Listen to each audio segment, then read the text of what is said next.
Hello and welcome to the Rankers podcast, where we literally rank anything and everything. Just two best friends ranking it up. My name is Nick. And my name is Jacob. Let's rank them. Let's rank them. No categories, no genres. What's up, man? People know by now, man. I mean, if you're listening, you got it. But if you are new, hello. Welcome to the Ranker fam. We hope that you stick around. If you're listening to this episode, it's because you are a sports fan or you're just, you're a diehard Ranker fan, which we just that's what's up. Love you. But this is a special episode. I feel like we say that every episode. We start out by saying this is a special episode. That's because it is. It's special every time. But especially when we bring our friends on here. Right, exactly. And we have to welcome this guy who is now he holds a current trophy. Do you know what that is, Nick? A current trophy? He is a current trophy that Jonah holds is our most recurring guest. This is the third time he's been on the pod. So he currently holds the trophy. So Jonah, what's up, dude? What's up? Thanks for having me. I'm surprised you guys let me come back so much. Dude, you're becoming like, I'm realizing that we're starting to have certain people on the show to what to talk about, and you're most definitely like the sports guy in general. Like we have Will for baseball, but like you're the sports guy. Yeah, that seems to be the pattern, but I don't mind that because I mean that's really all I would know. Yeah. Nah, man, I'm sure there's more in there. What you mean? Well, this is gonna be fun because this is one of the times where we're not, we're talking about sports, but we're kind of talking about some tough moments. If you clicked on the episode, you know that we're doing top 5 choke moments in sports. And Nick, why don't you kind of just explain? I mean, that can be kind of self-explanatory, but you can kind of explain what that means. Nick is frozen on my screen. Yeah, he's frozen on mine as well. Oh, there he is. There he is. Oh my gosh, dude. That's so frustrating. I was like, how long is this going to be? I'm so sorry, guys. No, Tonight you're good. Might be rough between your Wi-Fi and my Wi-Fi. It's all good. We'll try our best. I'll just start back. I don't even know what you said. So tonight we're talking about our top 5 choke moments in sports. And Nick, why don't you kind of explain what exactly we mean by that?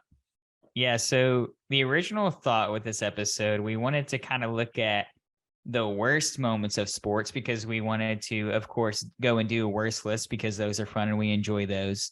But so we're going to look at the worst moments of sports, but that wasn't like, like something bad happened, like to a player or anything like that. But we were like, what, like, like maybe somebody choked or something. And we're like, wait, that would be a great idea. Let's do that.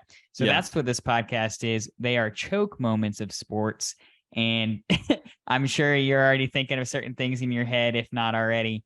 But basically, it's just when somebody literally choked in a game, as in like they gave up a game or they made an error or anything like that, that just like gave away the game or like a series or anything of that nature. Just something where like you would expect the player to like do, but maybe they didn't do it that time. I was gonna say, I think that's a big part of it is like, not only did the person not come through or the team not come through, but this was somebody you were like definitely expecting, like should have came through, should have showed up in this moment.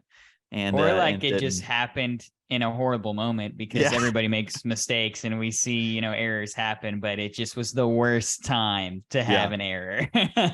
For sure. So you guys got any criteria you want to go over really quick, Jonah? You got anything you kind of just base this list off of, or? Yeah, for me, I kind of looked at my list as like plays.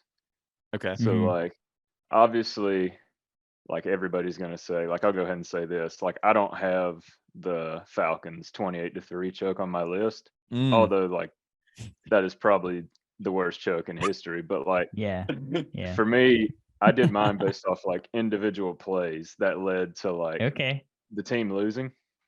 It's like with the Hawks, or not the Hawks, I mean the Falcons, there wasn't a certain play that led to that 28-3 choke. It was just the offense, like just all encompassing second. It's so funny. It's so funny that he said. It's so funny that he said Hawks. We're so used to Atlanta teams not coming through, except for the Braves. We love the Braves and the Bulldogs, I guess, too. Basically, until the year that the Braves and the Bulldogs came through winning a championship, Atlanta was just used to choke artistry. Well, that makes sense. Jonah, I'll kind of bounce off of that, this is going to be interesting because my list was very different. I didn't do just like plays. I kind of based mine off of just like, what is the definition of choking, and then like sports in general. And Jonah, I know you didn't say this, but we were talking off mic like yesterday or something like that. And I remember you saying that these were moments that like you remember seeing. And I'm going to second that as well. Like there's a lot of choke moments in sports history that happened like before I was watching sports. So I'm not neglecting those moments, but they're not going to be on my list because I didn't really see them happen. And so I didn't want to, because I did some research and there's some rough choke moments back in the day. And I do maybe have a couple honorable mentions that go over those, but my top 5 are ones that I really remember, like just the sports atmosphere at that time when it happened. So I don't know if both of y'all did that as well. Yeah. So, I mean, looking at my list, I think we're all going to have a little bit of differences in our list, which is cool. Because I actually did have a couple ones that I didn't actually see, but I either like know a lot about it and saw like, an ESPN 30 for 30. My dad saw it, let me know. So I got a couple of those. And then I have one similar to the fact that like I saw that and it was like, wow. Yeah. And then I also wanted to say this. At first I wanted to look at it in the sense like, did this play or this, this bad thing happen? Did that lead to eventually them like losing the game or losing the series? And I wanted to go with that, but I kind of stayed away from that a little bit.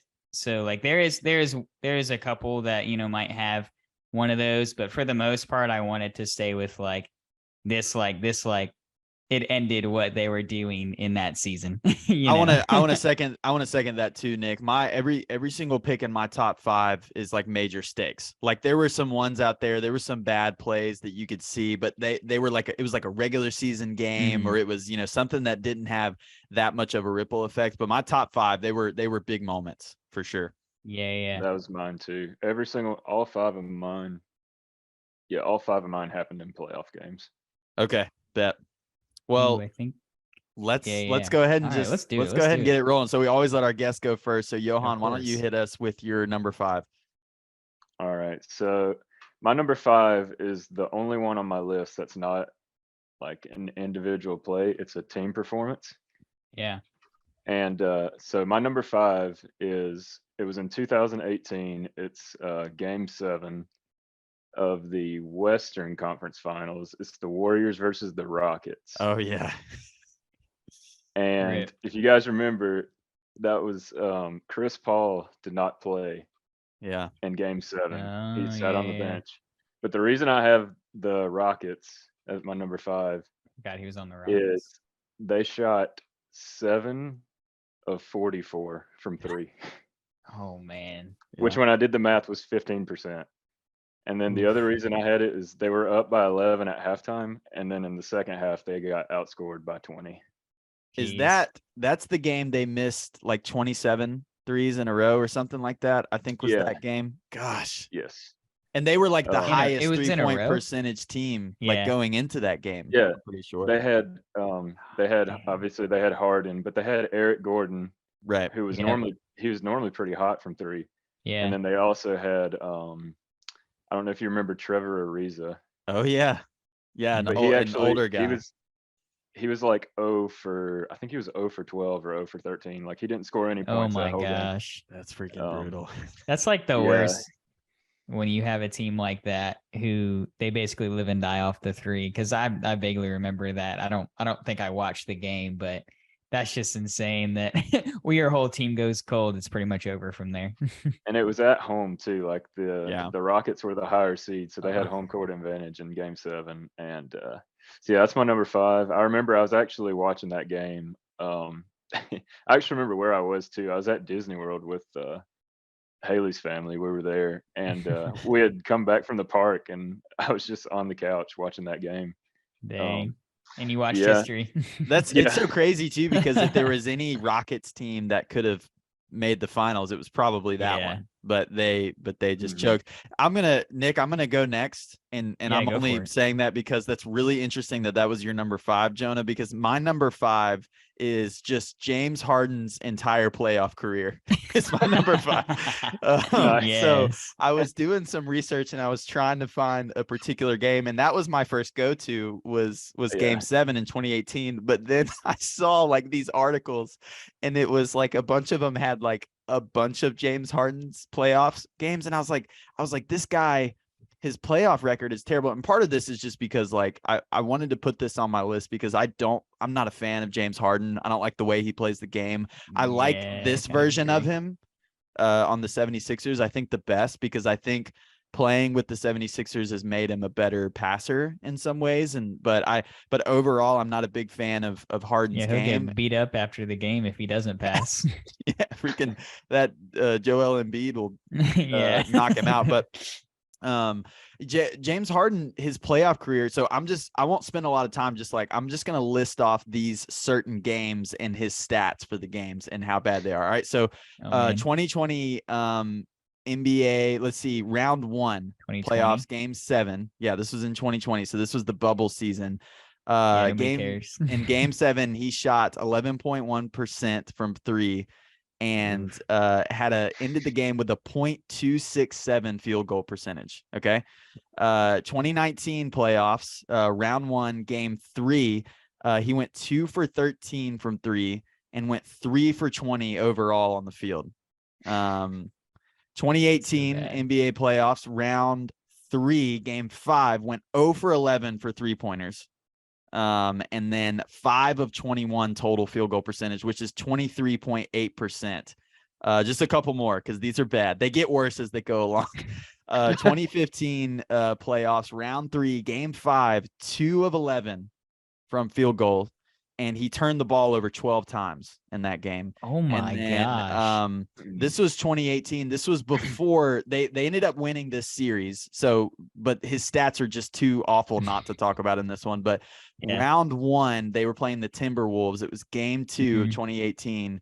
Went 1 for 10 from 3-point range and 2 for 18 total field goal, which is a .111 field goal percentage for the entire game. James Harden is an amazing scorer. He'll probably go down in history as one of the best scorers of all time because he can kind of get whatever he wants. But when he gets to the playoffs, particularly against the Warriors, it's like his Achilles heel. He chokes. So I just wanted to put his entire playoff career as my number 5.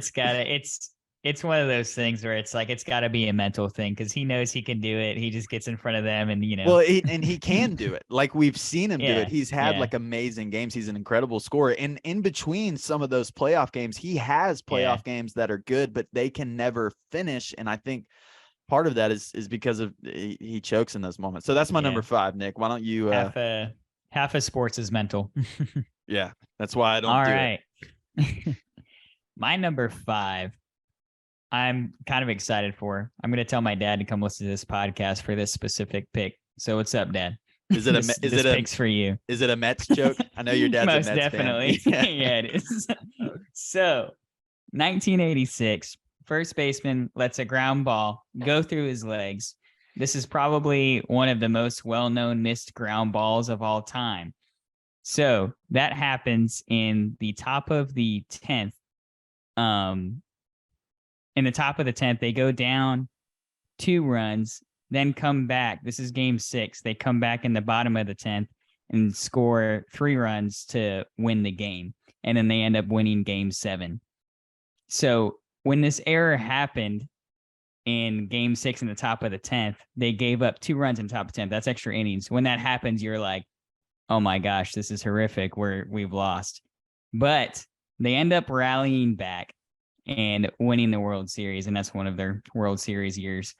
But like, I can't imagine being like in between innings there in the 10th and being like, this guy just made like the worst error. It came at the worst time. But yeah, I mean, it was a pretty routine ground ball. I mean, it got not the best top, but that's what I was referencing.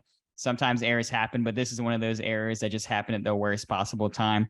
But he got bailed out. The Mets ended up rallying back and winning, which is why I want to honorable mention the Mets in 2007, they had a commanding 7-game lead with 17 games to go in the division, and they ended up losing 12 of those games, and the Braves came back and won that division. And like that 2007 Mets team giving up that September baseball is one of the worst months like ever. Yeah. So I had to put the Mets on there for Bill Buckner and the 2007 Mets. That was okay. That was going to be my question. I thought it was Buckner because I saw that. I came across that, and that poor guy, man. I mean, that's the problem with some of these choking moments is like we're like talking about it, like looking back, it's pretty like these people got like death threats and stuff because of some of these moments, and it was like really Absolutely. like sports fans are way too intense, you know, in these kinds of things. But I remember coming across the Buckner thing, and that was very routine. That was a very routine ground ball. I will say, like, if the Mets didn't win, it could have been a lot worse for him. Like, it's a good thing. But instead, 1986 goes down in the history for the Mets and winning the World Series. So hats off to that. But that was for you. That was for you, Nick's dad. Yeah, that was for you. All right, Johan, let's hear it. Number 4. So yeah, speaking of death threats, my number 4 is the Steve Bartman incident with the Cubs in 2003. Oh no. But not necessarily the play that Bartman made. I mean, he's a fan, but and for those of you who don't know, there was I believe it was the 8th inning. There was one out, and there was a fly ball to left field, and a fan who was Steve Bartman reached out and interfered with the left fielder catching that ball. Mm-hmm. And after that happened, the Cubs ended up giving up 8 runs in that same inning. Oh. So not the fans' fault. No, not at all. Yeah. I mean, everybody blames the fan. Like, he got death threats and like. Well, he got like escorted out. I think I remember seeing. Yeah, I think people were like throwing. I mean, they were throwing bottles at him and like throwing all kinds of stuff at him. But what's crazy about that one too is the guy that hit that pop up that Bartman interfered with. Mm-hmm. They batted around through the whole lineup. After they scored 8 runs, that guy came up to bat again. Like, that's how bad it was. That's tough. And that game was game 6. So the Cubs ended up losing that game, and then they also lost in game 7. Yep. So yeah, that was my number 4. Everybody calls it the Steve Bartman incident, but I also think it's the Cubs that just choked. They had a 3-0 lead. They shouldn't have. Yep. You know, I have so much respect, Jonah, for because when you look that up on the internet and like when you watch it on YouTube, all you see is the Cubs fan with the headphones and the hat, right? And it's like his fault, and it's this incident. I did research on that, and this is how much the culture and news has made it his fault. I had no idea about that 8-run inning. There was nothing that said anything about them losing the rest of the game. It's all about that fan. And Barton, whatever your name is, we're here for you, man. It was not your fault. Just don't sit next to the fence. He actually got a World Series ring when the Cubs won in 2016. Oh, they gave him one? The Cubs organization gave him a personalized World Series ring. That's why you love sports. Man. That's great. Facts. That's super good. Yeah, that's my number 4. Nice. Okay. Number 4. My number 4 is also not going to be a player or a team, but this is actually going to be my only pick that is an officiating choke. And this is possibly one of the most well-known officiating chokes in sports history, I think. But this is the 2018 NFC Championship, Saints versus Rams, the quote-unquote no call. Is what you see it as. And so basically what happens for those of you who don't know, it was the 2018 NFC Championship, which if you don't know what that means, this is the game that you win to go to the Super Bowl. And what makes this even worse is this is the year that the Rams went to the Super Bowl against the Patriots, and it was kind of like abysmal performance. Like they just did not look. That's the same year, right? Like because it was like the game was kind of. is low scoring. It was like 13-6 or something really Yeah, low it was a like low that. scoring, not a great game. I think it would have been a lot better to see Drew Brees go up against Tom Brady, which we never saw in a Super Bowl. But anyway, Yeah, it was just another ring year for Tom. The officiating crew ruined this by they had to win this game. All right, there's under 2 minutes left in the game, and Drew Brees throws this pass, and he's inside the Rams 20. And you can go look it up, but basically Tommy Lee Lewis, who is the wide receiver for the Saints, was literally like, I think in today's game, I know this wasn't too long ago, but this might have been targeting in today's game, quite possibly. I don't know if the defenseless thing, but he was like hit like in the head in midair and did like almost like a helicopter spin thing before, like the ball was still like 5 to 10 feet away from hitting his hands. It was like a really clear, it was like what you show in officiating college 101 when they say this is a pass interference call. Yeah. This is what you show. And it was a no call, and it cost the Rams the game. And so I know that, officials aren't, they're not perfect and everything, and they're not going to get every call. This is why humans are running the game. I think personally, like if you're playing baseball and the umpire calls a ball, he calls it a strike, and it's like, inches off, I think that's baseball. I think that's part of the game. But when it's this blatant, yes, preach. When it's this blatant, this is a choke. This is your job. You're standing right there. You can review it. What the heck happened? And this was a big thing because Drew Brees could have walked away with 2 rings instead of just 1. He's still one of the greats, obviously, but I don't just know. a He tough still call. would have had to go up against Tom Brady and the Pats. That's true. But you never know. It was better than Jared Goff going up against Tom Brady and the Pats. I'll say that. Yeah, that's fair. That's my number 4. That's a good number 4. All right. We're on to my number 4. All right. My number 4 is Chris Webber in the 1993 NCAA championship. This is Michigan. Also, they were well known as the Fab Five. ESPN, I mentioned earlier that I watched a couple of these like history shows. And so this was one that I did watch on the Fab Five. It's funny to say history. There might be people listening to that like, dude, I watched that. What do you mean? But 1993 is before pre-Nick. So I did watch this on ESPN 30 for 30 and loved it. It's one of my favorite ones. They have TVs in 1983? They have TVs in 1993? Oh, man. But yeah, so famously known as Fab Five, Michigan. What happens is Michigan is trailing 73-71.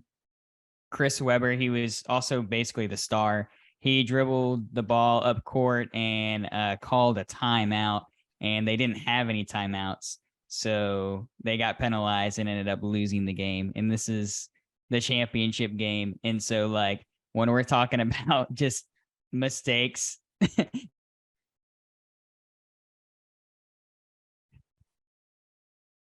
he's going to be really upset. Try to call out other stuff. Oh, no, did I lag? Yeah. Yeah.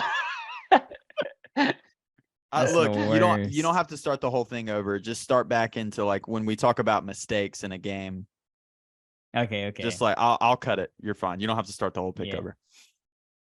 So when we talk about mistakes and those mistakes costing you the game, this is just like prime example, and it's gonna go down in history for one of the worst mistakes costing a game. Because did I explain the play and what happened? Did you hear that part? Yeah. Cool. Okay. Sorry. I'm all thrown off now. No, you're good. Look, I'll kind of jump back in on you. So like, that's a really tough thing because part of it's like different than like missing a shot, or it's different than like going 0 for 11, one of those things. Like you're supposed to know the game, Chris Webber being like the leader of that team and everything. And I actually didn't know that that's a technical, if you call a timeout when you don't have any. And so that's really, really tough. But that one definitely came up in the research. Yeah, no, it absolutely was. And like I said, that ESPN 30 for 30 is one of my favorite ones. And like, dude, I just felt so bad when I watched that, and I had heard about it and known about it, but yeah, he's gonna remain infamous for that play. Yeah. Luckily, Chris Webber had a pretty good NBA career, so I think he redeemed himself. But Jonah, why don't you go ahead and do your number 3? Okay, so my number 3, Most people remember this moment as like one of the greatest like plays in baseball history. But what I have as my choke was what led up to it. So Nick, you probably remember this, but it's the game 5 of the ALDS. I can't remember what year it was, but it's the Rangers versus the Blue Jays. And the play I'm referring to that everybody remembers is the Jose Bautista 3-run homer. But what a lot of people don't realize, and I was actually watching this game live, so this is why I remember this one and put it on my list. But that inning, the Rangers were leading the game 3-2. The leadoff batter hits a ground ball to the shortstop, Elvis Andrus, and he boots it. So runner on first, should have been 1 out. There's no outs. Next play, ground ball to the first baseman. He turns to throw it to second base to turn a double play. Boots that throw. So now it's runners first and second. Next batter bunts to third. They try to throw it to third to get the force out. Bad throw. So now bases are loaded with no outs. And there should at least be 2 outs. And then a few other things happened. I can't remember exactly what happened. The Rangers ended up getting 1 out, but the Blue Jays had scored 1 run to tie it 3-3. And so there's runner on first and third, and then Jose Bautista comes up and absolutely crushes a moonshot. So yeah, my number 3 choke is the whole infield play for the Texas Rangers in that 7th inning. Because if they had made plays that they made all season, like, I mean, you expect big leaguers to make those simple plays, and it just happened to, I guess, the pressure, because it was in the away stadium. They weren't at home, so maybe they were uncomfortable, but that pressure got to them, and it led to one of like the most famous home runs in playoff history. Yeah. That wasn't like... Go ahead, Nick. Sorry. No, it's good. You got it. I was just going to say, that wasn't the fight, was it? That wasn't the series where... Wait, what year did you say? I think it was 2015, if I remember right. Yeah, it wasn't too long ago. But it was Bautista. Bautista was the one who... Blue Jays. Okay. Oh, right. Okay. I'm thinking of... Because I think it's Bautista, too. Isn't he the one who gets in a fight and he gets decked by that guy? And when they fight and like, he was the one who started the fight, but the guy like absolutely jacked him like in the jaw. Okay, I'm thinking of a different game. Which was like semi-surprising because he was, he's pretty stout. Hitter. Yeah. He's a huge dude who just absolutely destroyed the ball all the time. That's hilarious that he got annihilated. I was just gonna say, it's one of those things. It's like it starts to go south, it keeps going south. I don't know if you've ever had that experience out on the ball field, but I have. And it's like, oh no, like what's happening? And that's what's definitely what happened to them. That's the mental part of it for sure. Yeah, absolutely. But so that's my number 3. That's a the good Texas pick. Rangers I like it. infield play in a game 5 for the ALDS. That's basically their version of game 7. Right. Because best of 5. So it's like a win or go home like situation, and that's why that one made number 3 on my list. They went home. Yeah, that's a great pick. Okay. My number 3, I'm just gonna go. We don't have to spend a whole lot of time on this, but Jonah, I know that you said it wasn't gonna be on your list, but it is absolutely on my list. It is the 2017 Super Bowl, the Falcons blowing the 28-3 lead. So like, if you look up choke in the dictionary, like this has got to be there. This is what huge. Comes up. Now, what I don't want to do, and I want to be careful, I'm going to say the same thing when I get to my number 1. What I don't want to do is take away from the greatness of Tom Brady in this game. Like, if you watch that second half, some of the throws that he was making, how consistent he was, and even their running back, who like White, I think was his last name or something. Like, I don't even know who this guy is, but he made a lot of good plays for the Pats. So I don't want to take away from like the greatness of Tom Brady and coming back. You can, it's okay. But what I do want to do is just talk about, first of all, so Jonah, we watched this game together. And if for some reason you're listening, Truman, we watched this in your living room. I remember watching this game. We had a group of friends, and it was such a huge night because the Falcons, not only were they in the Super Bowl, but everybody was throwing a party at halftime because they looked so good and the Patriots looked awful. And we're like, you go into the third quarter. And what's crazy is like the Falcons didn't score at all, obviously, the rest of the game. But like even most of the third quarter, if you go back, the Patriots didn't really start scoring until the very end of the third quarter. And it was, but then that fourth quarter was rough because like the Falcons couldn't move the ball at all. And, you know, Tom Brady was telling everybody, hey, by the way, I'm the greatest of all time. And here's why. Because it wasn't just the rings, but if you watch the way that he played, you know, again, some of the throws. And yeah, this is like when you have that lead and you're playing that well, you have that momentum, you cannot play the way that they played in the second half. It's literally the definition of choking, and it has to be on the list. I'm sorry. Oh, 100%. That's my number 3. As an Atlanta fan of all sports, it was one of those things watching it where it was like, I know exactly what is happening right now. Like why does this feel so right? It felt so right and so wrong at the same time. Absolutely. No, that was exactly what was happening that whole fourth quarter. I was doing the same thing as you. And then it was the next year, right, with the Tua throwing the deep ball to beat Georgia. Was it the next year they did that? That's cool. We can move on. No, so I'm just saying, like, number 3. that's not nearly as much of a choke because UGA played great that whole game. But anyway, it had to be on the list. So yeah, why don't you go ahead and do your number 3, Nick? Yeah, we're still working on UGA secondary, even 2 championships in a row later. Anyways, all right. Number 3 for me has already been mentioned. I really wanted to chime in a bunch, but I kind of wanted to hold my tongue a little bit. But it is the Chicago Cubs 2003 NLCS. And ironically, I did want to say the same thing. It wasn't Steve Bartman. It was the Chicago Cubs because, as we already mentioned, the Marlins scored 8 runs in that inning, which was like, I was the same boat, Jacob. I was like, I saw it and I was like, man, this poor dude, I'm going to click on this. By the way, side note, he was wearing like headphones in a stadium. I don't know if it was because of noise or he just was like doing the AirPods before it was cool out in public. Anyways, I just have to say that you saying that the Marlins scoring 8 runs sounds worse somehow, like 8 minutes later after Jonah saying it. That is so terrible. That's a lot of runs. We're talking baseball here, man. Like 8 runs. Like y'all just quit playing ball after that. Like what the heck happened? And that's why it's on the Chicago Cubs. It's not on Steve Bartman, man. We love you. But Chicago didn't at the time, so I'm sure he felt that a little bit.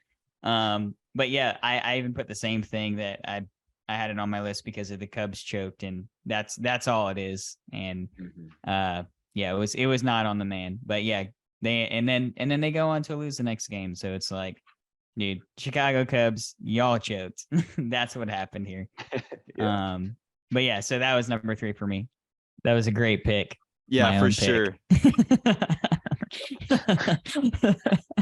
Wow, Nick, great. Okay, so you guys know that video of the dude. He's like a lineman for the Jets now, but when he's on live TV and he sneezes and he says, "Bless me." Thank you. Yes, dude. Yes, I saw that, dude. That's so funny. The other day we were in the car, me and Maddie were driving in the car, and I sneezed. And did you do that? He like didn't say "bless you" like right after I sneezed. So I didn't do it as a joke. I subconsciously I was like, "Bless me." Did you say thank you? No, I didn't say thank you, luckily. But Maddie was like, "What?" It was, dude, you mentioning the Jets in this podcast got me thinking about that butt fumble. Y'all know what I'm talking about? Oh, definitely an honorable mention. You know what I found though? A high honorable mention. What? That I think was even worse than that because of the stakes. Have y'all seen when Tony Romo fumbled that field goal snap? Have you guys seen that one? That was rough. That was tough. Tony Romo had to catch the extra point. He's making a better career out of himself as an announcer because the quarterback game anyway. But it's probably not, but I wonder if that was the same season of when he like won for the most interceptions, or he was literally getting known for throwing the most interceptions. It's like what I don't know if that was the same season, but I think Jameis it can't be the same season because they wouldn't have gotten that far. Yeah, still has the record, but Yeah. Anyway, all right. So, Jonah, why Number don't you two. go ahead and hit us with your number 2? Dos. All right, so my number 2 is already mentioned, and it's the Chris Webber incident with the call-in Nice. timeout. Yeah. Yeah, I mean, Nick, you kind of already alluded on everything I was gonna say, but Dude, yeah, say it it's again. just Let's hear it. just and I don't know, Nick, if you remember this, but he actually traveled. Do you remember that? Into calling a timeout, or So it was sooner. before. So I can't remember who the North Carolina guy who was shooting the free throw, but he missed, Uh-huh. and Weber grabbed the rebound, and he took a step, and like he kind of stopped before he dribbled, and the ref was turned the other way, and then as soon as the ref turned, he put the ball down on the court and started dribbling. So he actually traveled I first. think they talked about that in the 30 for 30. So he actually traveled, but the ref wasn't paying attention. And then he runs to the corner and gets double teamed in the corner, Yep. and then And then he calls the it. timeout. And then pretty much from that point on, is game Yeah. over Yeah, it's game because over. it's. Oh, go ahead. That's got to be a job description to be a referee. Pay attention at all Pay times. attention. Make If sure you go that you're back- always paying attention. If you I'll go be back and reffing watch the video, the ref is like turned with his back to Weber, and he's like running down the court. I'm pretty sure. Oh, Like yeah. he had his back to the basketball, like he wasn't even watching the ball, which is probably I don't know what they teach you at referee school, but that's probably the number one thing that you're supposed to do. Yeah. Don't turn your back. But, Look at the players at all times. Then you But gonna yeah. peek that mic. And I've seen that 30 for 30. Like I haven't watched it, but I know there's Yeah. a 30 for 30 on the Fab Five. But Yeah, it's good. I don't know if Go they watch talked it. about it, but like, did they say like what his teammates' reactions were to that? They did a little bit because they're obviously like going through and interviewing like each player as they're like Yeah. telling the story. So they all have a little bit of a different perspective on it, which is kind of cool. I'd encourage y'all to go watch it. But yeah, it's a good film. You gotta like wonder like how how mad would you have been like Yeah. if you're his teammate. Like I don't know. I that's why I was curious. Like I didn't watch like how the his teammates reacted. That's something I'd be curious I don't about. remember anything like ridiculously negative. I think it's one of those things where like, we have all been team players before. Like you don't want to like just nail down focus on one play, Yeah. but it's inevitable sometimes. Speaking of which, do you guys remember like your biggest choke moments in sports? Yeah, absolutely. Like, does one stick out to you? Like, if you think back, because I have one, and I'll just share it really, really fast. Although it wasn't that big of a choke, but I played JV football when I was in 9th grade, and if you know me, as you can imagine, I was probably about as good as you think I was. I'll just leave it at that and leave it to your imagination. But I was playing JV in Really 9th good. grade, and I was playing wide receiver, and I was wide open in the end zone on a play, and the quarterback threw it to me, and Wait, I you played- tripped over my own feet and fell in the end zone wide open, just Nice, butt dude. naked out there, and fell on the ground. It was You were horrible. naked? No. Wait, what? That is just elevated the story, man. Were you dreaming? No, it was real. It was all too real, Oh, unfortunately. dang. But yeah, do you guys remember any moments? I know that y'all were both big I- baseball players, but Jonah, you Yeah, played. I had I a mean, couple. Jonah, you played like tennis, pretty much your whole life too, and that's kind of like there can definitely be Solo, choke for moments in sure. tennis because it's solo, but Yeah. I'm trying to think. I think mine was actually probably basketball. Like Oh, yeah. it wasn't like, but it was like the team. Like it wasn't right. like something. I just remember like, It wasn't on him, is what he's trying to say. well, no, it was everybody. So like we were down. Yeah. I just remember. I think it was a 9th grade basketball game or a JV basketball game. I can't remember. But anyway, so we had like 5 seconds left, and we were down by 2. And the play. So we called a timeout. Coach South Good drove move. the play. Shout out to And Lee South. Yeah, the plan was to get Jacob Drake the ball. Shout like out to Jacob Drake. Yeah, Jacob was the best shooter on the team. So like we were like, okay, we're gonna let Jacob shoot a 3. We're either gonna win or lose if he makes 3. Well, so he shows us the play. I'm the inbounder. Nobody goes where they're supposed to go. So Oh no. instead of me getting the ball to Jacob like I was supposed to. I think I had to like quickly inbound it to our center, who Ooh, like couldn't shoot. that's not good. He's purposely not saying the center's name because And he could. but, but yeah, like I think that was probably our biggest choke is like he had the play drew up and then everybody froze. And so we did not get the play off. That's tough. That's tough. Dang. Nick, you got one in mind? I have a couple. There was one where it was team related. Which I don't need to go into too much, but like if there was a single play, like this could have been one of those things because it was like an easy fly ball to win the game, and this kid dropped a wide open fly ball. But By anyways, this kid, do you mean you? No, it was not me. Oh, I wish I was out there. I'll just say that. Nick's like, I would have caught it. Oh, 100%, dude. It was one of those can of corns. Oh no. Yeah, it was right to me. We didn't even have to move. Mm. But anyways, no, me personally, I had way worse moments than that. Yeah. One time I got ground ball to center field, and there was a guy like coming around third going home, and so I was trying to beat him home. And you know how like in like kind of public parks, there's like the big like oval type thing, like over where home plate is. Have you guys seen this before? Yeah. So I threw it over that. Like, and it was like, it might sound like impressive, like how'd you throw it that far? Dang, you got an But arm. I was not even that far like into center field. Like I was probably like 20 feet from second base. And like I literally just got up and just chucked it, and it just went like it didn't just go over, like it cleared it by some feet. And like literally every like the whole field, like all the like parents and players, everyone was just like, well, and, folks, like, that was the worst horrific. throw I've ever seen. But Matola's got a It was freaking so cannon. bad. It was so bad, dude. Everybody just I like love it. stopped and laughed. Like I just didn't know what to do. But anyways, yeah, that was pretty bad. Oh man, I love that. All right, so That was a good question, dude. Love that. Yeah. So all Yeah. right, so I think my number 2 now. Yeah, So your Jonah, number two. just because we're so far removed from it, your number 2 was also the Chris Webber timeout incident. Correct. Yeah, Okay. that's correct. Cool. All right.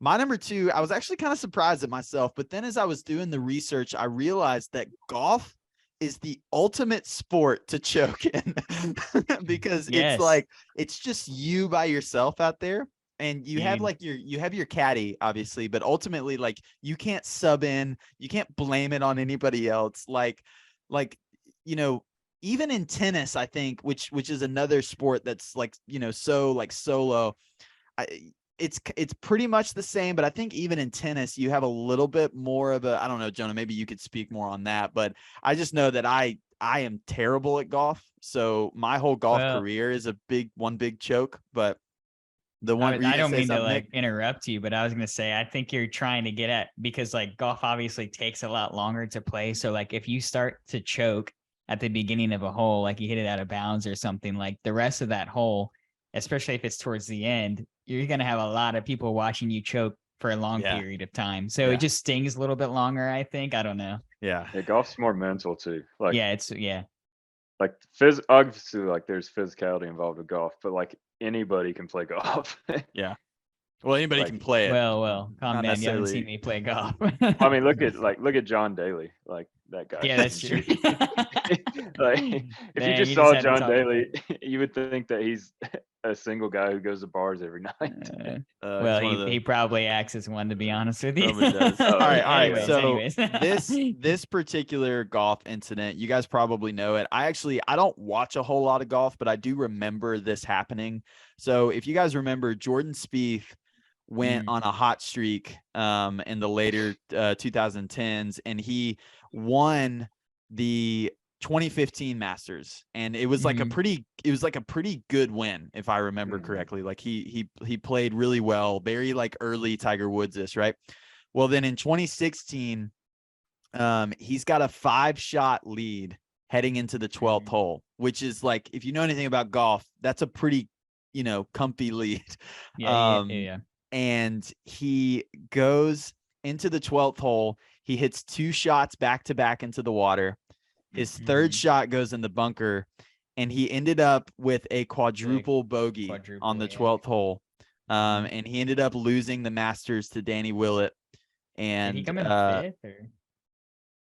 Yeah, I think it was. Well, no, I think he was tied for second. I think he was, but he tied with somebody because, he was tied for second. But what's the reason I have this one so high is because Jordan Spieth really hasn't been the same since this loss. Like he's played well, and he's won some, but he really he never really looked like he did in that 2015 Masters. And what was really rough is that when you lose the Masters like that, you have to put the green jacket on the winner because he was the previous winner. So having that meltdown and then having to put the green jacket on Danny Willett and just the way that he lost with the quadruple bogey. I know that there's been worse golf chokes, but the reason I have this one on my list is because I remember seeing it. And so this one's pretty rough. So 2016, Jordan Spieth in the Masters is my number 2. I love that pick. I played some golf and I also watched the heck out of it. Golf's actually one of my more favorite sports. But yeah, I watched that and I remember that. There was a couple of moments that I thought about going with. I'm a big fan of Phil Mickelson and he had a pretty bad choke. Yeah. So I thought about putting that on there. I remember this one was so bad for Jordan Spieth. Like Jack Nicklaus released a statement or whatever, just telling everybody to calm down on Jordan Spieth because he was he was going through such trouble. And this is just, one of those things where it's so, like you said, Jonah, it's so mental. And that's exactly what he said. He was like, I didn't take enough deep breaths. I was just in my own head. And it's just tough, but the stakes were high because you don't get any higher than the Masters in golf. So had to be on the list, but that's my number 2. That's a good pick. Nick, let's hear your number 2. All right. My number 2, I've looked in the past, some history so far. This one, I'm looking to a game that I watched in 2013, and it was the Iron Bowl, the Auburn Kick 6 versus Alabama. Yeah. It was tied at 28. Bama attempted a 57-yard field goal. It came up short for Chris Davis to catch it and run it all the way back for a game-winning touchdown. I watched that game. I was jumping up and down when that happened because I was so excited because I'm a Georgia fan and I always root against Bama. That's just in my nature. But the reason I have it so high on my list, obviously, it's a miracle that happens in college football. But at the same time, is it more of a miracle or more of a choke? And to me, I feel like it's more of a choke because let's think about this. Did any coach even see that there was a player down there on the other end of the field, ready to catch it? Nick Saban had to have known. It's Nick Saban. There's no way that he just didn't see somebody. And that's what I'm trying to say. You got so many coordinators and coaches, and obviously they see an Auburn guy run all the way down there. So it's okay, so they might be thinking that he might come up short. It's a 57-yarder. It's a possibility that he could come up short. And obviously Auburn knew that. That's why they put a guy down there to catch it. So the awareness of, I don't know, of players is rough, but also on the coaches, were they not hey, there's a possibility you might come up short. I know it was, college football, heat of the moment. It can be crazy atmosphere, which it was. Yeah. But I don't know, the fact that then he was also able to take it all the way down the field for 100 yards. The Alabama players just struggled to get to him. And it was I was so happy. but to your point, Nick, I think it's apparent because they should have because that Alabama kicker, if I remember correctly, was not the greatest. He was pretty rough. And so Alabama struggled for a little bit to get a good kicker. Now what I don't remember is who ended up winning? Was that the year that Auburn played Florida State in the Natty? Okay. So Auburn didn't end up winning. It was because Florida State won with James. That was the undefeated season where I always kind of forget about that season. I don't know why. Maybe because it wasn't an SEC school and whatever. But that was right before, that was last couple years of the BCS or whatever. It was a couple years before the playoffs. It was the last one. It was the last one. Golly, the playoffs been around for a while. All right. Yeah, bro. We're about to move up because that's right. Teams. Because Jameis lost in the first playoff. That was when he lost to Oregon and Marcus Mariota. Yeah. I think. Yeah. Gosh, we're getting Dang, old. all these guys grew up, man. What the heck? All I right. was saying that blew my mind that I was like, oh, 2013, I was watching this. Uh-oh. The kick six is huge. It's definitely an honorable Yeah. mention of mine. That was, I remember, I think we all probably remember that moment. But it's a for sure. choke, yeah. not a miracle. Get it right. It's a joke. All right. Well, Jonah, before we get to your number one, Ranker fan, we just want to remind you that if you are not doing all of what I'm about to say, get on it. So first What of are all, you follow doing? us on Instagram at the Rankers Podcast. Follow us on Twitter if you're more connected there and you want to see our latest episodes released. You can follow us there at the Rankers Podcast. Yeah. You can look us up on YouTube and subscribe, and you can watch our episodes and see our faces and get to see what Jonah looks like and all that kind of stuff. And everything is great, right? But you can Absolutely. also, if you're not connected in any way via social media or YouTube or any way, you can always just email us your favorite list or what your top 10 is, or just any thoughts you have about the show. Feel free to do that at the Rankers Podcast at gmail.com. And last but definitely not least, please rate and review us on Spotify or Apple or wherever you're listening to us on. That helps us grow the show. It helps us reach more people. We would absolutely love it if you did that. And we will definitely, with a review, we'll give you a shout out on the show. But yeah, I think I covered all of that. Yeah, you did, man. You got it. Great job. Hats To the off. number, Ranker to the fam, you number know what to ones. do. Let's Number do it. ones. Jonah, hit us with it. All right. So my number one is it was, let me see which Super Bowl it was. It was Super Bowl 49. It's the Patriots and the Seahawks. Oh, And the yeah. Seahawks did not run the ball. Give it to Marshawn Lynch. Give it to beast mode. I I don't still know can't what believe they they were didn't. thinking. That play. So when I made my list, I knew that was gonna be my number one because Yeah. I watched that live, and I just remember thinking like, Yeah, me Yeah. too. what are they thinking? But they had their timeout, so like time wasn't an issue. They could have ran the ball. They were at the 1 yard line, second and goal, Yep. and you had Second and goal. God. you had the most physical running back in the league at that time, probably, and Russell Wilson threw a pick. Yeah. Threw it to the guy who worked at Foot Locker or whatever he came from, right? Yeah, what you hate on Foot Locker Malcolm for? Butler. No. I just remember Yeah. his I know, story I'm was playing. cool because he was like Yeah, yeah. undrafted or whatever. Yeah, but like that, just that play call is probably the worst choke, like specific play choke in history. Yeah.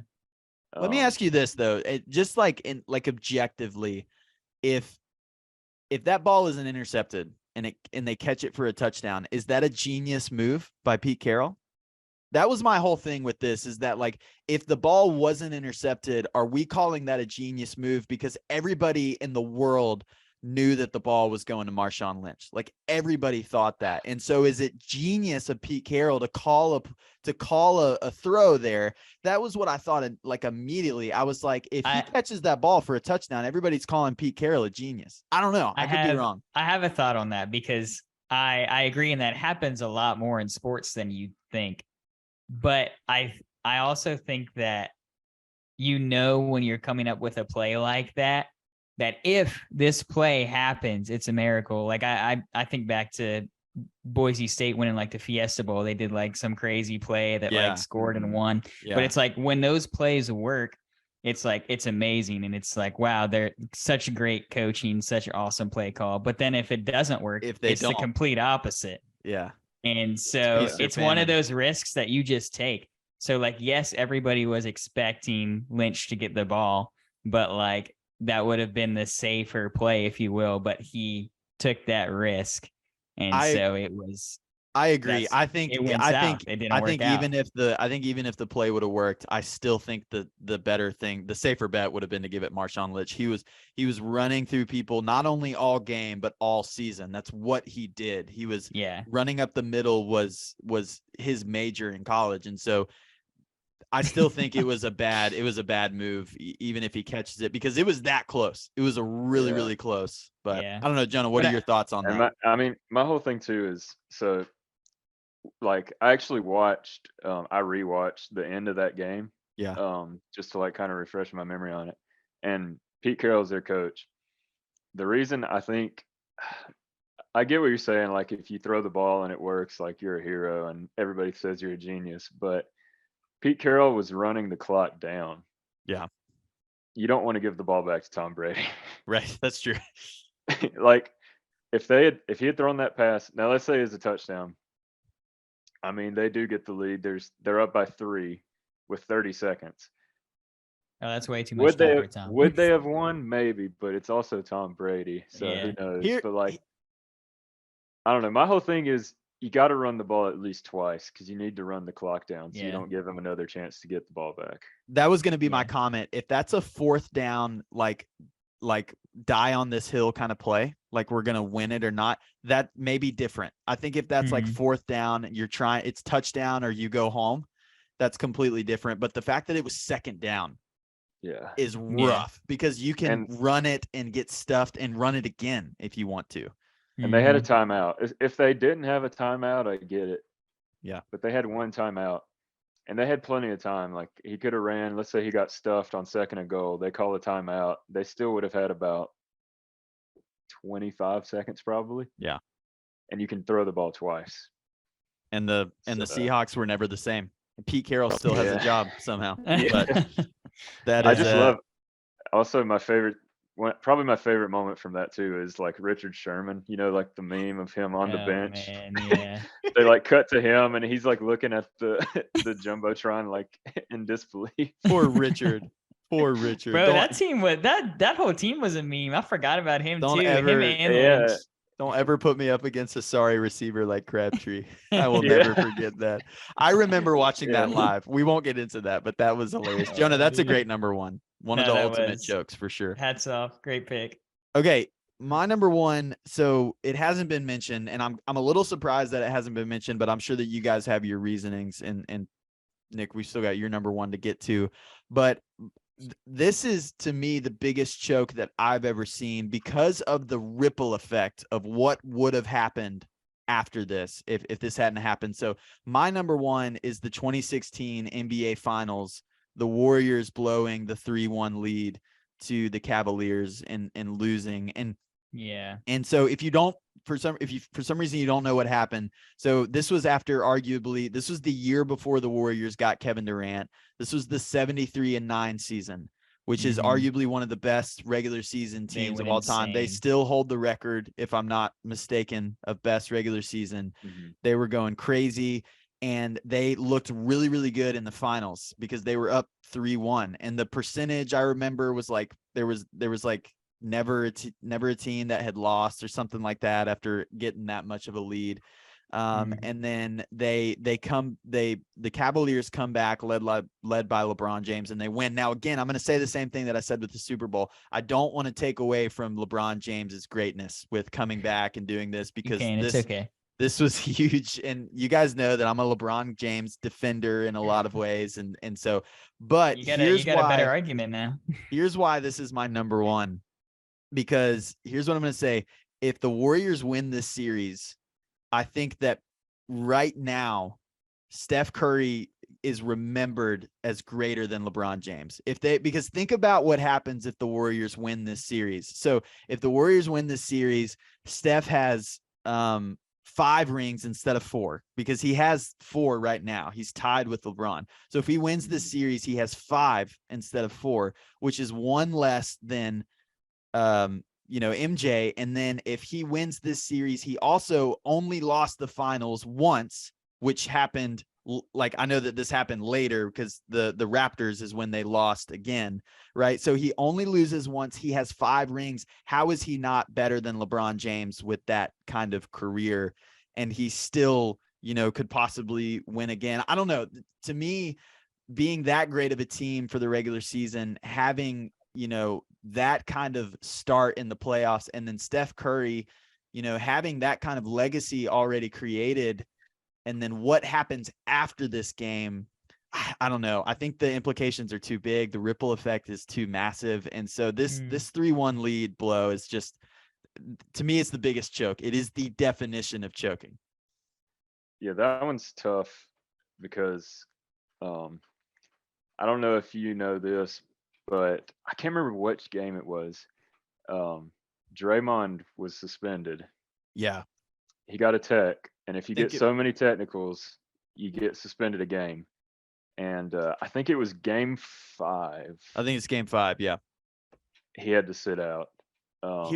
Here's my thing though, Jonah. Like, if you go back, I went and watched the highlights of game 7. Draymond went off in game 7. He was like, he had like a bunch of 3-pointers. Like, I think even with you're right. The Warriors could have won game 5. It would have been different. I hear what you're saying, but like Draymond did his job in game 7, and there's really no reason they should have lost that game except for, I guess, LeBron and the Cavs were just better. But finish your thought. I'm sorry. I know. I was just saying like that.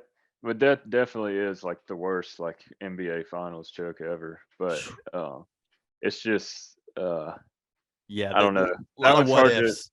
yeah, that one's kind of like it's one of those like, oh well, if Draymond played, that wouldn't have happened. But he could have played, and that still would have happened. You never know. So like, Right. And again, yeah, you go back, like, it was such a blast watching the highlights of that game because they were neck and neck literally the whole game. Like, it was in between like 1 and 2 points difference like the whole entire game, and everybody was playing good. I'm tired of people talking smack about like J.R. Smith is such a meme. J.R. Smith was incredible in that game, and then like Iman Shumpert made like a 4-point play in that game, and they're like, Kyrie was, of course, that was the game where Kyrie hit the shot, and Kyrie was incredible in that series. And then that's also the game where LeBron had the block on Iguodala, which was equally incredible. The Cavs were great. I'm not taking away from their greatness, but the Warriors absolutely should have won that series. And I think it put Steph's not done, obviously, but I think things may be a little different with the GOAT conversation and where people are if Steph wins that game, that series. But my number one. So if you say that, because I almost put this one on my list. I was going to ask you this because it kind of goes with that. Is that the same with Tom Brady losing to Eli Manning and not going 17-0? I did. So yeah, I almost put that one on my list as well. And I think but I think the difference is whether Tom Brady wins or not, Tom Brady's still the greatest of all time today. Unless he's playing Eli Manning. Right. Yeah, I guess so.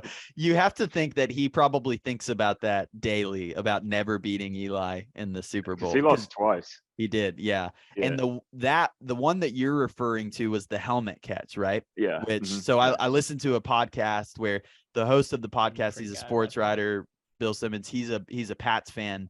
And he goes on record. He goes on record as like, that everybody remembers that game for the helmet catch, but he has gone, I think he went this year on Peyton and Peyton, the Monday night thing, arguing that there were like 3 different pass interference calls in that play on the Giants that weren't called because everybody was watching the helmet catch thing. But he argues like to this day that there should have been a flag in that play that would have, I mean, that's the same exact thing. That was probably the greatest regular season, of ever, because it's the only one, them and the Dolphins, right? And so and then Tom Brady, but again, Tom Brady became the GOAT either way, and so it's hard to compare, but I definitely see the comparison for sure. But I had to put it in number 1. So, and I think, Nick, I know what your number 1 is, but why don't you go ahead and let everybody know?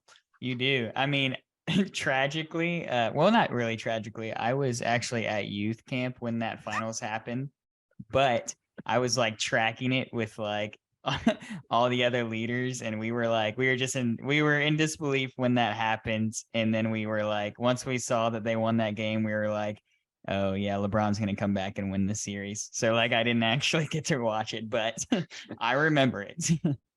Anyways, my number 1, you already know what it is. As an Atlanta fan, I'll never forget this. And I just labeled it 28-3. And then I put, need I say more, but I'll elaborate a little bit, I guess. There was 2 minutes left in the third quarter. Was the score 28-3. Now, I know that there's like that famous screenshot that everyone just likes to hold up, 28-3 at games and stuff. But like the Pats did have the ball, so they were about the score. But like that was the score, 28-3 with 2 minutes left. And then obviously Tom Brady comes back, Pats come back, win it in overtime, 34-28. And I already said what I wanted to say here earlier, but like just watching it, I just knew what was coming. And I was doing the same thing. I was at a friend's house and there was a bunch of people there. Half of the people in the room were in Falcons jerseys. And it was just like everybody just knew what we were watching. And like it was weird because like after the game, people just like left and didn't say a word. Like now, like I'm a sports fan, but like I don't take everything that emotionally to heart. But like that was still pretty rough, and It's it like- was and just then a somber day. I went and got a bag of chips from the kitchen and I came out and everybody had left my home. That's literally what happened, except that Guys, was at a what? friend's house. Oh, okay. Yeah, yeah, that was me in that situation. Guys, we can still hang out. It's fine, you know. But anyways, watched it. Never will forget that. Yeah. That'll just go down in history. Like I personally think like you're talking about choking. We're not talking about, you know, one player, one play, like the team. Again, I don't even want, you know, Tom Brady's Tom Brady, but that was a choke and a half, man. So You can't say it's not. I texted Noah, who was on our last podcast. He was on the Dream Cars pod. Yeah. Shout out to Noah. And I was telling him we were doing this episode, and he responds with 28-3. Seahawks not running with Marshawn Lynch has to be up there. And then Falcons in the Super Bowl. That's all he said. We got And them that was- both. Yeah, We're gonna make there you Noah go. happy. We nailed both of those. Let's go. Both NFL too. Oh man. Yeah. Yeah. Really, really rough. But Dude. What's funny about that one with the Falcons game is, Bill, you might be the same way, but I actually don't remember the comeback because I was driving back to my house Oh dang! as it happened. You thought the Like, game was over. oh, that's Well, no, dude, that's You right. left No, the no, party. no. Oh, yes. Because the game ended. I remember being at my house when the game ended. That's Yeah, right. right. Yeah, Yeah. because we couldn't stay at Truman's house so late. I remember. Oh my gosh! Yeah, so- Botched. I just remember, I don't know, like I don't remember when we left, but I just remember getting home to my house and then Yeah. my mom and dad had the game on. They were watching it, and I think they actually had some people over there. But when I walked in, it was like I don't even remember what the score was, but I was like, how did they? I think they scored 2 touchdowns in the time that I drove back to my house Yeah. because it was like I had like a 20-minute ride, and That's tough. I was like, what? How did this happen? So really, that game is kind of a blur for me because all I watched was the Falcons winning, and then the last drive in overtime or whatever it was. Dang. That's Yeah, tough. that's really tough. But hey, that's We live these moments. we y'all. do. Yeah. Oh Dude, man, this was a fun podcast. this was great, you guys. Yeah, Jonah, thanks again, man. We're gonna get you back with all things sports. I can't wait till we can get Dude, back and okay. do another Jonah and Will podcast because the draft was We such a need to blast. do another draft. We do. Yeah, And for I sure. want to be, I didn't get to be a part of the last one, but I want to be a part of the draft. And but even if I'm not, it was just such a blast hearing you guys Yeah.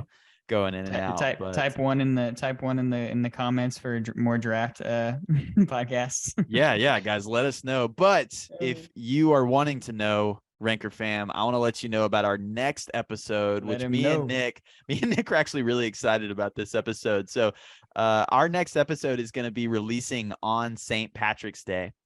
And so we are going to rank our top 10 anything green. So we're going to rank top 10, just anything green is on the Anything green. table. And we're going to be doing that in honor of St. Patrick's Day. We're super excited about that. So make sure to join us next time. But Jonah, Yeah. dude, thank you so much for hanging out with us on this sports pod again. Yes, sir. We really enjoyed having you. Yeah. Thanks for having me. It was fun. Yeah, we Yes, will. sir, He man. holds the trophy currently for most reoccurring guest, Recurring I guess. guest. That's what's up. But we'll see who takes the mantle next because it'll have to be in between, I guess, Lorenz and Oh yeah, we're and gonna have to Renz. revisit Lorenz that and soon. Renz. No, I think superhero Josh, Star Wars Luke, and Pizza Josiah are all tied at Pizza 2 apiece. Josiah. Bro, I just gave what a them all great- What a nicknames. great podcast. Yeah. Yeah. Wait, no, because Will too. Baseball Will Both done is too. also We've tied had a lot up of there. people come back. Had a lot of but- duos, but right now Jonah's holding the trophy, so we'll have to see. Heck yeah. But Ranker fan, we're gonna leave you to it. So thanks for hanging out with us, and we will see you next time. See you next one.